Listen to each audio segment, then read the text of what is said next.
में 3 महीने में एक बार करिए, जीवन में किसी के आगे हाथ फैलाने की जरूरत नहीं पड़ेगी। इतनी संपदा बाबा, इतनी संपदा।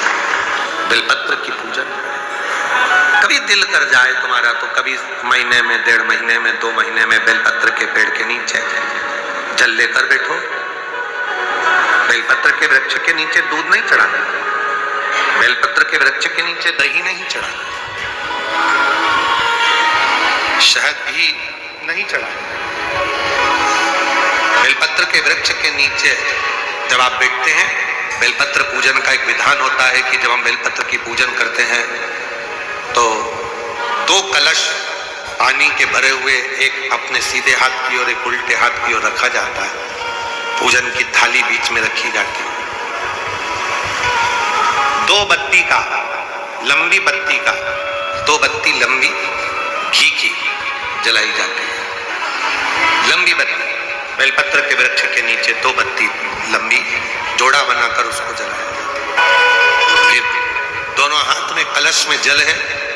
बेलपत्र के वृक्ष के नीचे दोनों हाथों का जल धीरे धीरे शिव जी का स्मरण कर कर, नारायण लक्ष्मी का स्मरण कर कर, मां आदिशक्ति गौरा का स्मरण कर कर, रिद्धि सिद्धि गणेश का स्मरण कर कर उसको चढ़ाओ। प्रार्थना करो, विनय करो, मेरे जीवन में बहुत कष्ट है, उसको मिटाना है आपको। शिव आपसे प्रसन्न होते हैं, वैसे मेरी जिंदगी भी प्रसन्न करना है आपको। जल चढ़ाकर दोनों पात्रों का थोड़ा थोड़ा जल कलश में बचा लेना है, पूरा पात्र खाली नहीं करना है, दोनों को वापस रखना है। और थोड़ी सी हल्दी पीसी हुई शिव जी के उस बेलपत्र पर लगाएं, थोड़ा कुमकुम वो भी बेलपत्र पर लगाएं। 8 दाने अक्षत के, केवल 7 दाने अक्षत के बेलपत्र को छुआकर अपनी थाली में रख लें। घर पर जब जाएं तो वो 7 दाने अक्षत के और बेलपत्र के वृक्ष में जो चढ़ा हुआ थोड़ा सा जल बचाकर लाए हो, वो घर में छींट कर 7 दाने पूरे घर में डालना प्रारंभ करें। महीने में, 2 महीने में, 3 महीने में एक बार। एक बात बहुत अच्छे से समझ लीजिए, जिसके घर में क्लेश होता हो, अशांति रहती हो, क्लेश रहता हो, या छोटी छोटी बात पर विवाद चालू हो जाता हो, या पति पत्नी में, परिवार में, सास बहू आदि कादिक में कहीं ना कहीं कुछ अगर विवाद रहता हो, तो शास्त्र कहता है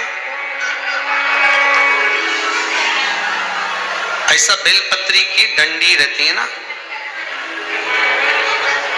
बहुत ध्यान दीजिएगा महाराज। श्राद्ध पक्ष की कथा चल रही है, शिव महापुराण आज विराम की ओर है, ध्यान दीजिएगा। जैसे ये बेलपत्री की जो डंडी होती है, डंडी का जो भाग होता है बेलपत्री की, ऐसा बेलपत्री की 7 भाग ले लो, मतलब बेलपत्री 7 ले लीजिए। 7 बेलपत्र लेकर कच्चा जो सूत होता है ना, कच्चा सूत जो जानते हो पेड़ पौधे में माताएं लपेटती हैं, धागा जो होता है ना सफेद कलर का कच्चा धागा, जो बड़ में, पीपल में और आंवला आदि में लपेटा जाता है, कच्चा सूत, उसको शंकर भगवान और माता पार्वती का स्मरण कर कर नंदी के, जो नंदी होता है, नंदी के राइट भाग में, नंदी का एक पांव ऊंचा होता है, आपने देखा होगा आगे का पांव ऊंचा होता है, बैठते समय नंदी का एक पांव ऊंचा है, एक पांव नीचे की ओर जाता है। तो नंदी का जहां पांव ऊंचा है उस ऊंचे पांव के पास में बैठना है। कच्चे सूत पर उस बेलपत्री के जो 7 गुच्छ हैं, 7 जो बेलपत्री के भाग हैं, 7 बेलपत्री हैं, उसको अपना नाम गोत्र स्मरण कर कर उस कच्चे सूत को लपेटना है। महाराज लाल कलर का चंदन उस बेलपत्री के पत्ते में जो अग्रभाग होता है, सबसे आगे का भाग, 7 में लाल चंदन लगाना है। महाराज उस चंदन को लगाकर आप प्रदोष के दिन, प्रदोष काल में शंकर भगवान को समर्पित अगर करते हैं तो जिस घर का गोत्र बोला है उस घर में कभी क्लेश नहीं हो सकता, उस शांति का अनुभव, उसमें क्लेश होता है पक्का धागा, एक धागा होता है कच्चा धागा। बहुत ध्यान दीजिएगा महाराज, पक्के धागे से नहीं लपेटना सफेद। कच्चा जो धागा पीपल में, बड़ में या आंवला आदि में जो हम लोग लपेटते हैं पूजन करते समय, वो कच्चा धागा। और एक बात और आपको कहने,